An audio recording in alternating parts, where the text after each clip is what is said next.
Los objetivos de nuestra presentación son analizar y comprender en su totalidad el periodo artístico llamado barroco, entender la cosmovisión de mundo de la época y su literatura, identificar los distintos planos de la época barroca, histórico, cultural y literario. El estilo barroco nace en el siglo XVII y se desarrolla hasta el siglo XVIII. Se caracteriza por la evolución de las ideas, aspectos temáticos y formales del Renacimiento. La visión neoplatónica e idealista del Renacimiento entra en crisis y la visión se hace más compleja, conflictiva y contradictoria. Se intensifica la búsqueda de nuevos caminos para la expresión artística. Dentro del contexto histórico podemos decir que se reafirma el absolutismo monárquico. Felipe III de 1598 a 1621, Felipe IV de 1621 a 1665, Carlos II de 1665 a 1700. Esta situación da paso a conflictos católicos protestantes, se refuerza el poder señorial y la nobleza aumenta su poder, política y económicamente. Hay una gran pérdida demográfica, ya que la población se traslada a América.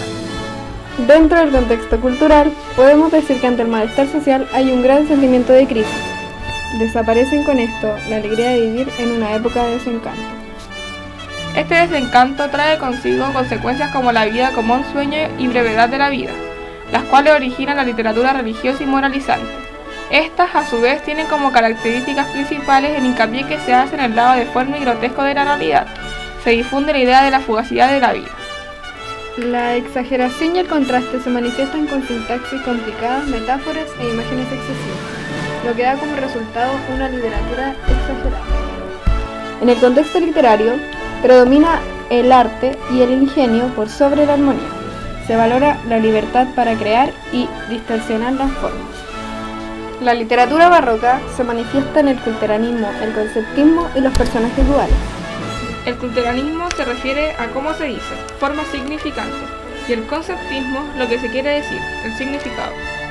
Estas dos corrientes tenían como objetivo crear complicación y artificio en la literatura de la época.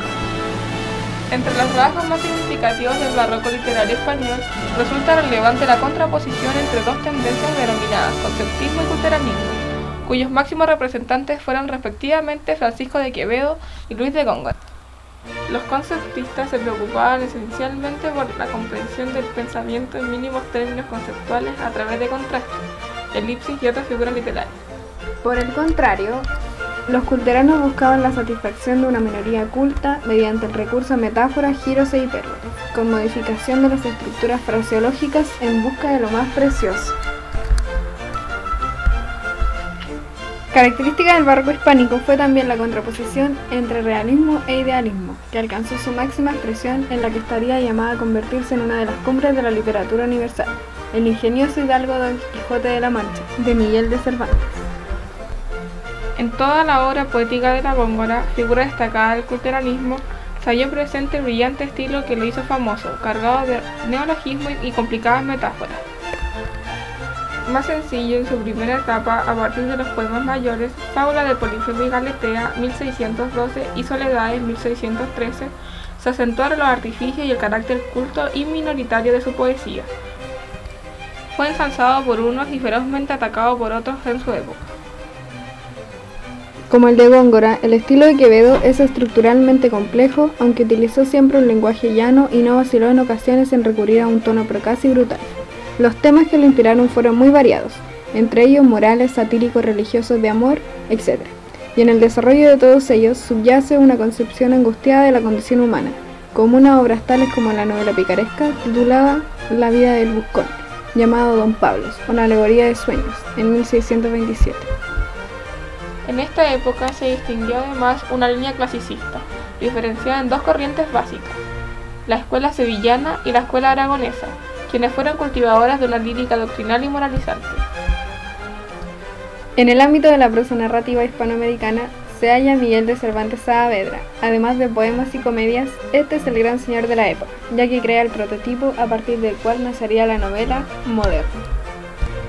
La novela picaresca, que arranca del Lazarillo, alcanza un auge tal que denuncia así la pobreza e injusticia social del gran imperio español. Otras obras como Guzmán de Alfarache, de Mateo Alemán, la cual se caracteriza por su amarga sátira de la sociedad y un hondo pesimismo, también ofrece reflexiones moralizantes, de lo cual carecen de las restantes novelas picarescas. Destacan entre ellas El Buscón de Quevedo, La vida de Escudero de Marcos Obregón, de Vicente Espinel y El libro del entretenimiento de la pícara Justina de Francisco López de Vega. En esta época nacen algunos tópicos, como el gratucilio, dichoso aquel. Tipos literarios: el caballero andante, señor que lucha por un gran ideal. El gozador, quien conquista a la damisela pero no se casa con ella. El hombre del barroco es un ser triste, siendo un desorden íntimo que se manifiesta en su visión del mundo. Es testigo final del Renacimiento. Su gran pesimismo viene inspirado por las calamidades que eran las pestes, el hambre y la miseria, violencia, crueldades y engaños, también por la guerra y pérdidas económicas. Algunos pensadores han dicho que el barroco no es una conciencia sino solo una mentalidad. Es decir, el arte, por ejemplo, muestra una época en crisis, pero no es un arte de la crisis mopurgo.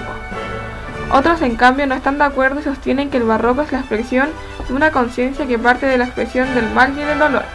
Céspedes. Son dos épocas contradictorias, una época triste y una época brillante. La época triste está marcada por el desencanto, la disolución y la melancolía. Nace la locura y la confusión general. ¿Sobre qué es la felicidad? Surgen a modo de respuestas varios tópicos en la literatura y en la pintura. El mundo como laberinto, el mundo como plaza, el mundo como mesón y el mundo como teatro. El mundo al revés es producto de una cultura marginal de los desposeídos, es decir, una contracultura. La época brillante destacó en la superficie y con actitud en el fondo, que se deja observar en todos los ámbitos: política, en la guerra, en la iglesia y en la monarquía. En el barroco coexisten polarizadas la risa y el llanto. La superficie de brillantes y fiesta no consigue nunca hacer olvidar a la melancolía, y el pesimismo y el desengaño que queda plasmado en las letras y en la pintura. El barroco es por tanto contradicción, para atraer a las fatigadas masas y mantenerlas adheridas a los valores nacionales. Hay que recalcarle al pueblo los aspectos refulgantes y triunfalistas. La ilusión de brillantez y de aparente armonía entre elementos contrarios sirve para enmarcar el miedo de la sociedad conservadora que tiene una pérdida del orden social que se conoce. La concepción del hombre es pesimista y siente pesimismo hacia sus semejantes y hacia el mundo. Este pesimismo compartido en toda Europa. El hombre en su lucha consigo mismo sufre de ansiedades, inquietudes y violencias que proyectan su relación al mundo y con los demás hombres. El hombre es un ser agónico, y eso se ve en los monólogos consigo mismo que tanto se dan en las obras de Shakespeare y Calderón. El hombre barroco es un ser de comportamiento violento. El hombre quiere dar la apariencia de ser ascético, pero las continuas guerras y las luchas con otros países le han convencido de que el ser humano estará irremediablemente siempre en pugna con sus semejantes. A continuación, suspiros tristes, lágrimas cansadas. Suspiros tristes, lágrimas cansadas, que lanza el corazón, los ojos llueven. Los troncos bañan y las ramas mueven, de estas ramas a alcides consagradas. Mas del viento las fuerzas conjuradas, los suspiros desatan y remueven, y los troncos las lágrimas se beben, mal ellos y peor ellas derramadas. Y aún de mi tierno rostro aquel tributo, que dan mis ojos invisible mano, de sombra viento que deja enjunto, porque aquel ángel fieramente humano no crea mi dolor, y así es mi fruto, llorar sin premio y suspirar en vano. A continuación, La más bella niña, escrita por Góngora. La más bella niña de nuestro lugar, hay viuda y sola, ayer por casar, viendo en sus ojos a la guerra van, y su madre dice que escucha su mal. Dejadme llorar a orillas del mar. Pues me distes, madre, con tan tierna edad, tan corto el placer, tan largo el pesar, y me cautivaste de quien hoy se va y lleva las llaves de mi libertad. Dejadme llorar a orillas del mar. En llorar conviertan mis ojos de más el sabroso oficio del dulce mirar, pues que no se puede mejor ocupar yéndose a la guerra que era mi paz. Dejadme llorar a orillas del mar. No me pongáis freno ni queráis culpar, que lo uno es injusto, lo otro por demás. Si me queréis bien, si no me hagáis mal. Harto peor fuera morir y callar, dejarme llorar a orillas del mar. Dulce madre mía, ¿quién no llorará, aunque tenga el pecho como un pedernal, y no dará voces viendo marchitar los más verdes años de mi mocedad? Déjame llorar a orillas del mar. Váyanse las noches, pues idos sean los ojos que hacían los míos velar. Váyanse y no vean tanta soledad, después que en mi lecho sobra la miro. Dejadme llorar a orillas del mar. Ahora un poema de Francisco de Quevedo que le hizo a Lope de Vega, llamado A Lope de Vega.